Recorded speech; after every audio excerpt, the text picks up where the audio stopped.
is Rachel on Recovery. We're back with Pete Singer, and he's going to tell the rest of the story.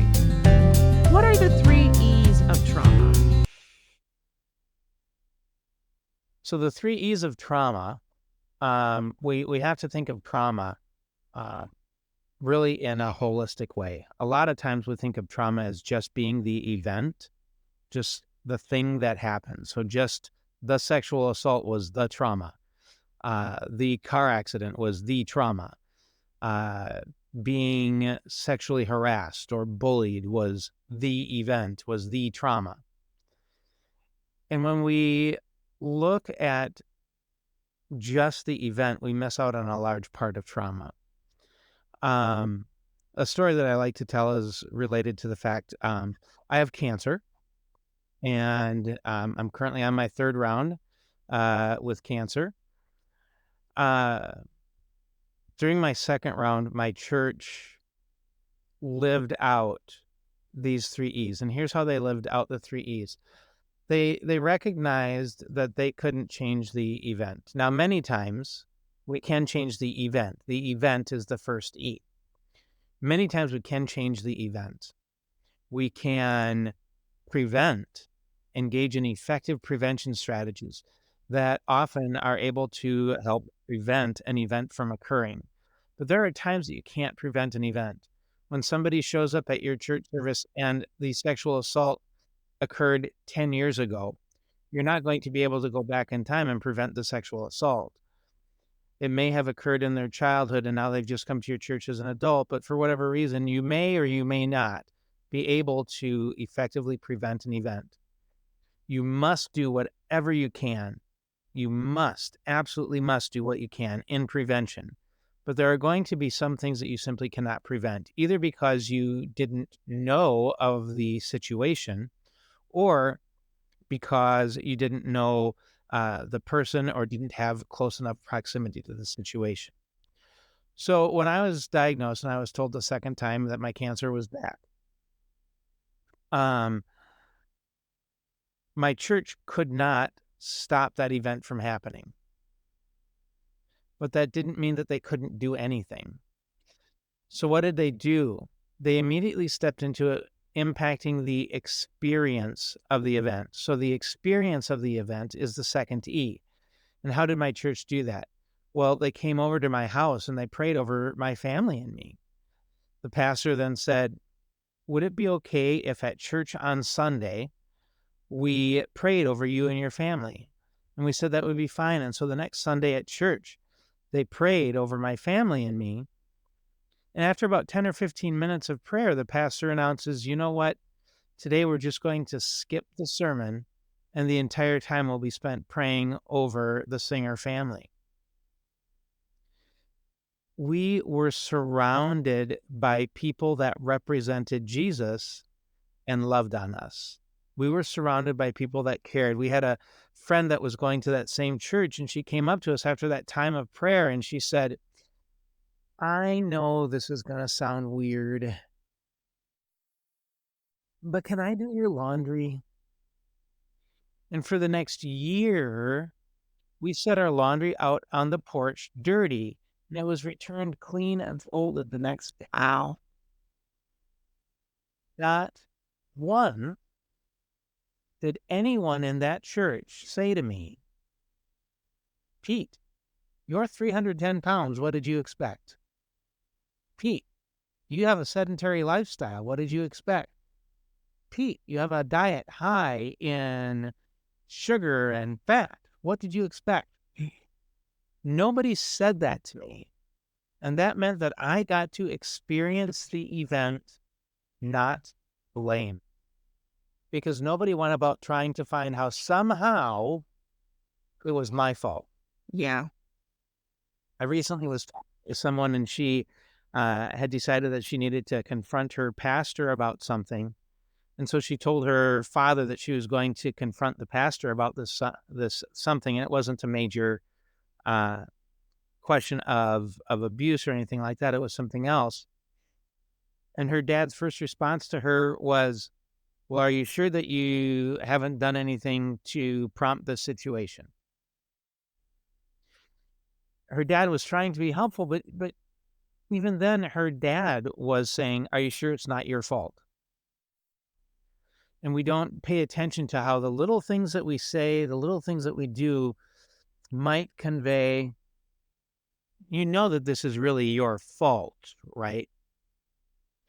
And so often a person who has an event in their life will experience that event as blamed for the event. So on the three E's, we've got the event itself, the experience of the event, and then the third E is the ongoing effects of the event. During that time with cancer, my wife and I were sitting in our office, and we were going over our finances, and we came to the realization that we did not have enough money to make our house payment. I hadn't been able to work for 4 months. There's something called medical bills, both of which are not good for finances. No, they are not.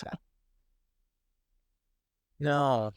So we're sitting there, we're realizing we don't have enough money to make our house payment. We faced a very real possibility that we were going to lose our home in the middle of cancer. And as we were having that discussion, somebody came to the door, and it was Rod from church. And Rod is holding an ice cream bucket. Rod is a man of few words, and he just says, "You know, we were thinking about you at church today and thought that maybe you could use a little help." And he hands me the ice cream bucket, and the ice cream bucket was full of cash and checks. And the ice cream bucket paid our house payment.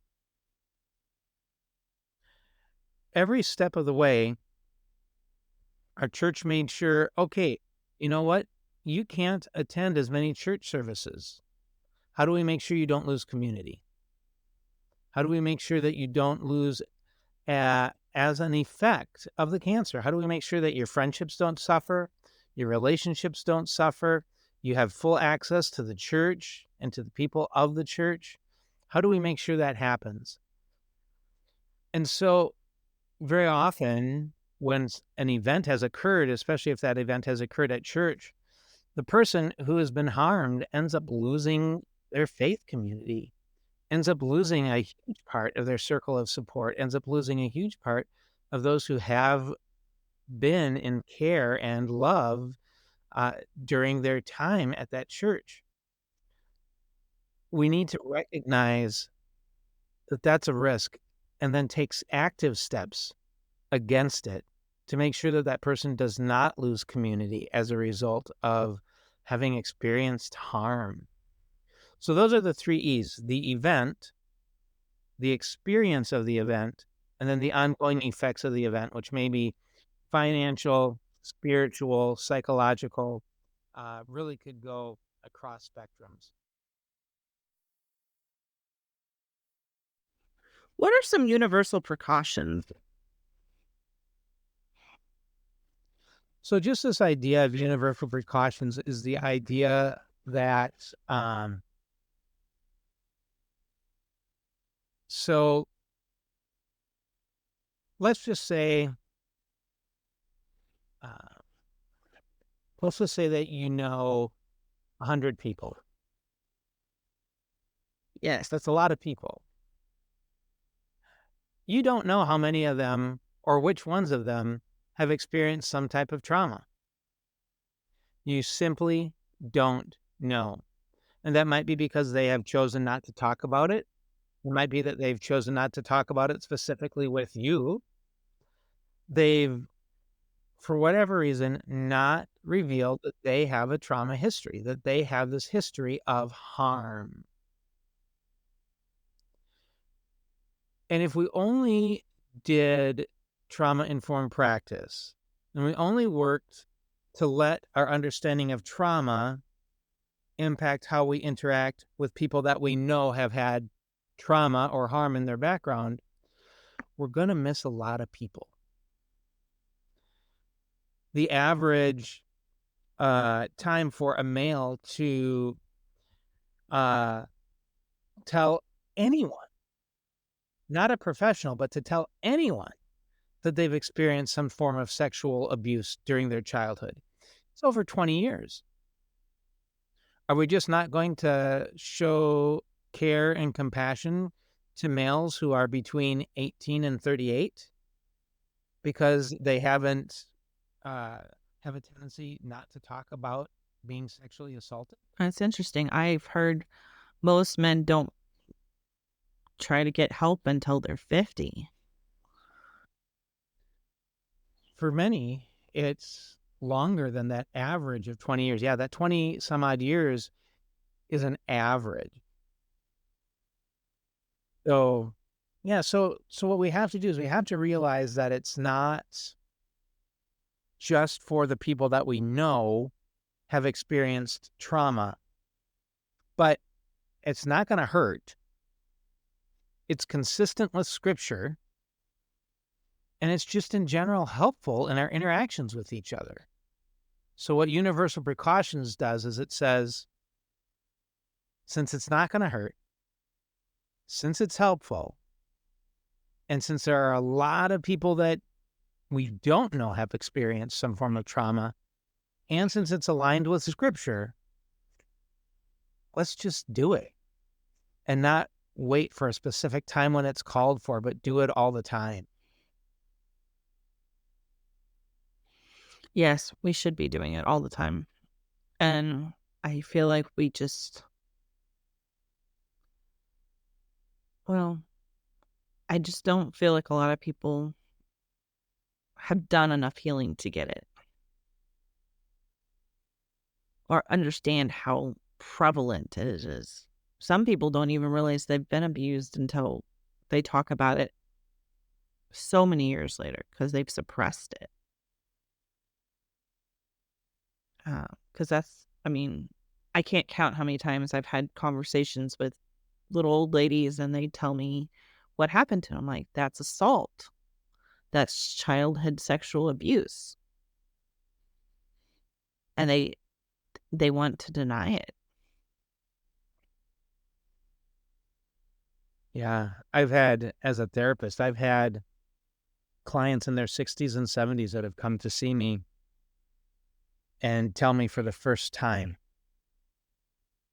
they are revealing that they were assaulted in childhood. And sometimes they don't realize at first that at 14, you're not able to consent to somebody having No. sex with you, to an adult having sex with you. When you're held down and you're trying to get away and you can't get away, that's an assault. That's not having sex willingly with a person. And so, yeah, a lot of times I've talked with people who don't realize that what they've experienced is some form of abuse. And then as they talk about it more and as they think about it more, it's like, oh my gosh, I was abused. Yeah. And so we have to be aware of that dynamic that sometimes, and it could be a wide range of reasons. Sometimes it's just self-protection, right? Because if we have been abused, we are vulnerable to abuse. Yeah. So sometimes it is safer to think we haven't been abused. Well, and if your abuser is somebody you depend on, you have to block that out to survive. Um, and that's why a lot of people who don't like remember parts of their childhood or hardly anything is usually a huge sign of abuse. Uh, I think I have a book. I'll grab it real quick.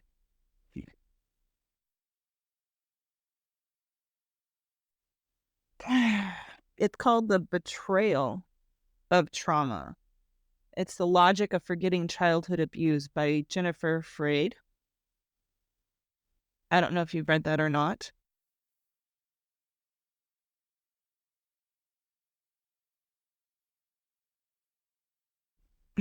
Oh boy, she is really good and has really helped me understand.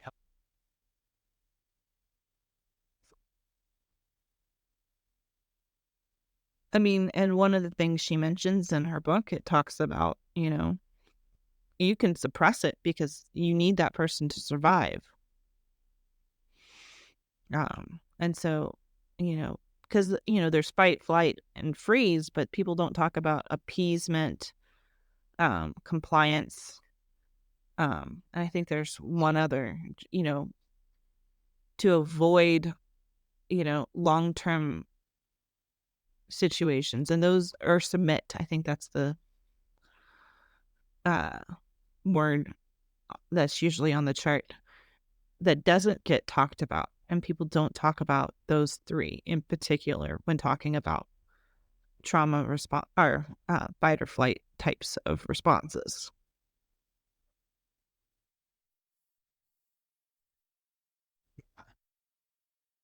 Yeah, a lot. Yes. Yeah, Dr. Anna Salter recommended her book, so she's Salter is also done. oh yes, she's a very interesting lady and very, very intelligent. And has so many resources, so much knowledge. So, let's go on. In what ways can the church support survivors? Well, one of the things that's going to be super important as the church works to support survivors of abuse is that you have a framework of how you would support a person. And this framework isn't going to give you all of the pat answers, because all of the pat answers are usually going to fall short. But what the framework does is it gives you a way to analyze what you are thinking about doing. So I'll give a quick summary of the 6 pieces of a framework.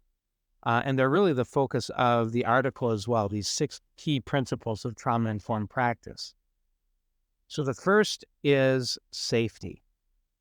It is absolutely essential that as the church tries to support survivors, as the church tries to be there for people who have been harmed, whether that harm occurred inside the church, whether that harm occurred outside the church, safety is paramount. And safety can mean physical safety, such as, I would really prefer not to be hit. Thank you very much. And it can also involve psychological safety, emotional safety, spiritual safety. Is it safe to question why the heck God let this happen? And there's a lot of seeking around that question, and it's in part trying to find some type of context for what's happened. Is it safe to question God within that search for context and to actually let your pastor know, I do not get how this event that happened fits with a good God who happens to be omnipotent and is in charge of everything that happens? I'm having a real hard time with that. So it needs to be safe for the person to be questioning. I mean, we look at examples like David. My goodness, David questioned God, and somehow God was able to handle it. So safety is that first piece. The second piece is trustworthiness and transparency. Trustworthiness, we head into, a lot of times when we head into trustworthiness, it's almost as if trustworthiness is a tool. We decide that we're going to be trustworthy because we want the person to trust us. And it's not a tool. It is just something that we as Christians are called to be. When God lists out the things that he hates, 2 of them are related to giving inaccurate information. When we're told how to behave, we're told to behave in a manner that is worthy of trust. Who is Satan? He is the great deceiver. So we're called to be worthy of trust in all that we do. And then transparency goes along with that trustworthiness to be appropriately transparent, which involves what information is shared, when it is shared, and how it is shared. For example, there was a meeting coming up where there's going to be a city council vote on a particular amendment up in northern Minnesota. Well, they didn't announce it until the day of the vote, because they were pretty confident that the people who supported it would show up and knew about it, but the people who opposed it wouldn't show up because they didn't know about it. That's not being transparent. Even though that same day that the vote was called, they made an announcement. No, it should have been made actually days before in that particular case. We also have to realize that with transparency relates to our power. I was in Target the other day shopping, and there was a person that I'm assuming was a staff person and a person with an intellectual disability shopping at Target. The person with the intellectual disability asked, "Where are we going?" And the person that I'm assuming was a staff person said, "I'll tell you when we get there." The person with the intellectual disability was only asking, "Hey, where am I going so that I can plan accordingly? I would like to know to what part of the store I'm going." And the staff person decided to withhold the information at that point. And so transparency does not involve withholding information just because we can, just because we have the power to. So there's safety, there's trustworthiness and transparency, there's peer support. Peer support is on a couple of levels. It's helping make sure that a person has the support that they need, whether that's financial support, housing support, mental health support, spiritual support, or some other type of support that the person might need. It also means that we're helping a person understand how not to overtax the supports in their lives.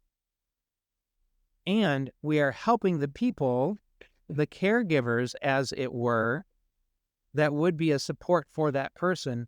We are helping them to care.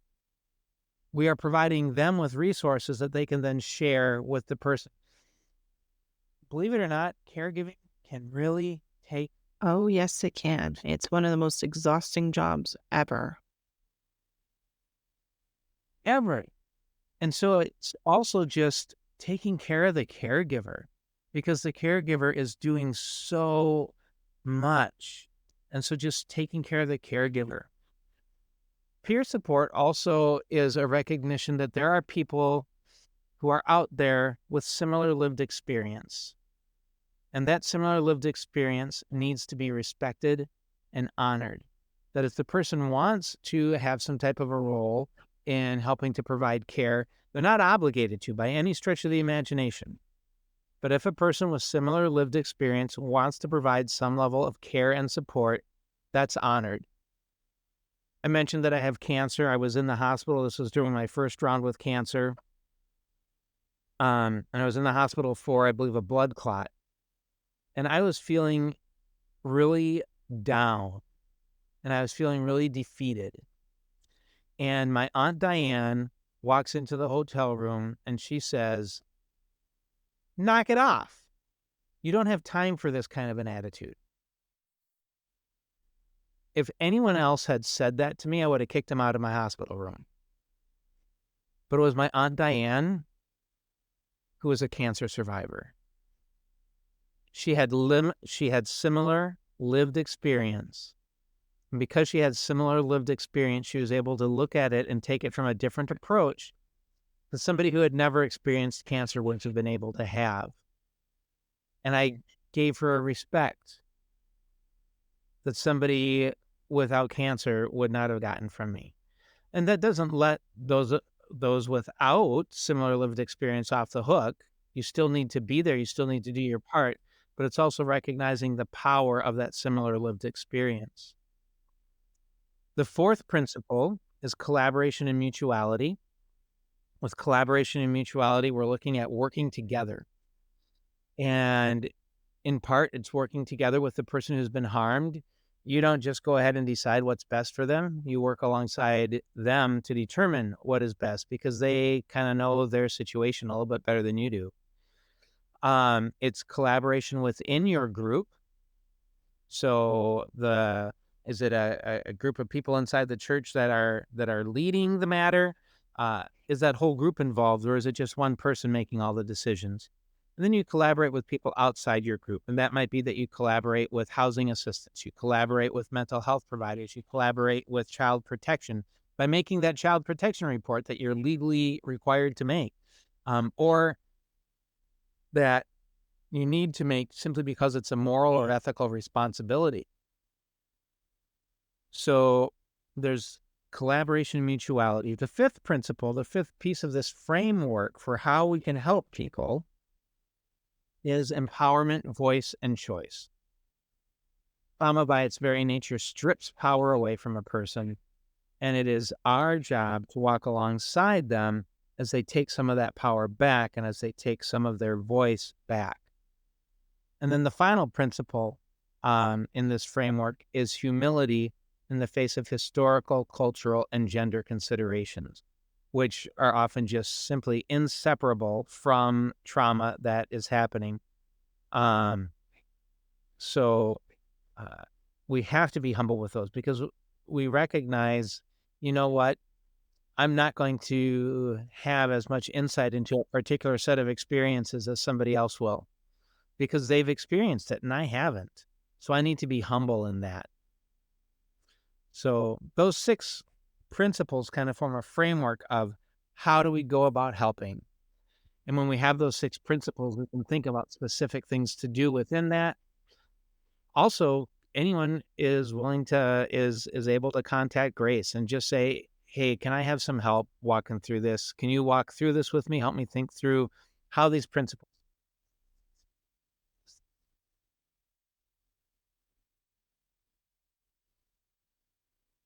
Yeah, I think that's great. I think I think the cultural and the gender consideration, I feel like we could you give some good examples of that or even historical? Sure. So, for example, um, sometimes, um, so I'm not commenting uh, on whether or not a theology is appropriate or not appropriate, right or wrong. I'm just giving this as an example. An example would be a church that speaks frequently about the sin of same-sex sexual activity. And then they wonder why nobody came forward saying that they were abused by a member of the same sex.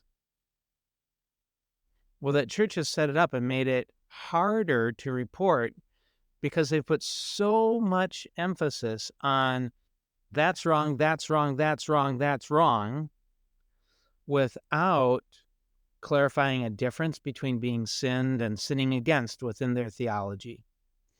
They haven't said anything about if you're abused, it's not sin. So that would be one example. And again, I'm not trying to speak to the rightness or the wrongness of a theology, but I'm giving that as an example. Another example would be I was talking with a church one time, and we were talking to them about sexual harassment that had occurred at the church. And the male leaders of the church, there were 3 people in the meeting with us. All except one were male, and the one female was the pastor's wife. And so they're talking and they're saying that they feel really good about their response to the sexual harassment that was occurring and in how they dealt with the situation. But to me, it's ringing a little bit, it's seeming like it's not quite what the response should have been. And so I just asked the pastor, well, have you asked any women what they think about how you've dealt with the situation? And the pastor's like, oh, we haven't. Maybe we should. And he turns to his wife and he says, how are we doing? And the wife turns to him and says, yeah, the ladies and I have been talking about it. You've totally blown it. Yeah. And to the pastor's credit, he said, well, I guess we're going to have to go back to. Well, at least that was a humble response. And that's not, I'm sorry, go ahead. that doesn't happen a lot.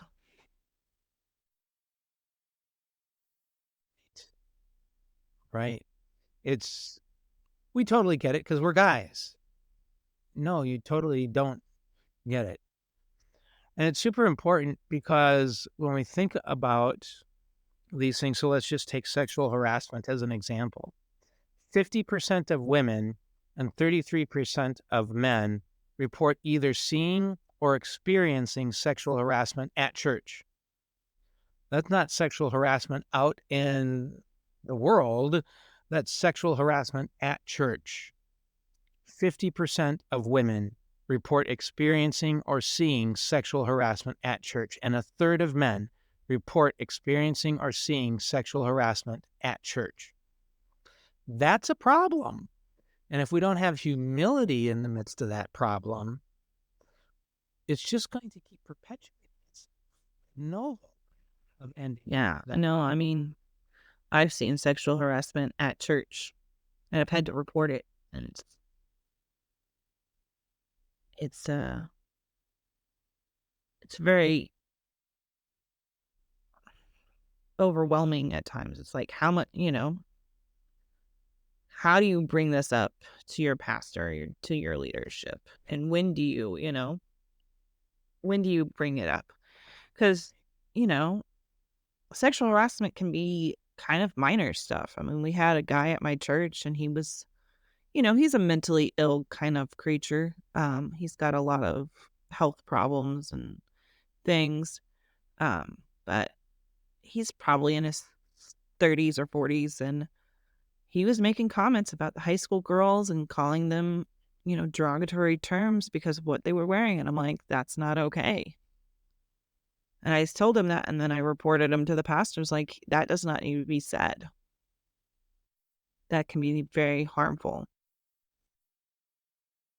Yeah. We want to be mindful of limitations that a person may have.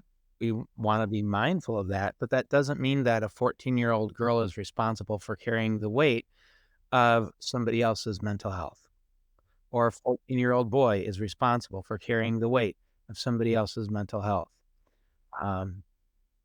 That's not their responsibility. And so adequate safeguards need to be set up.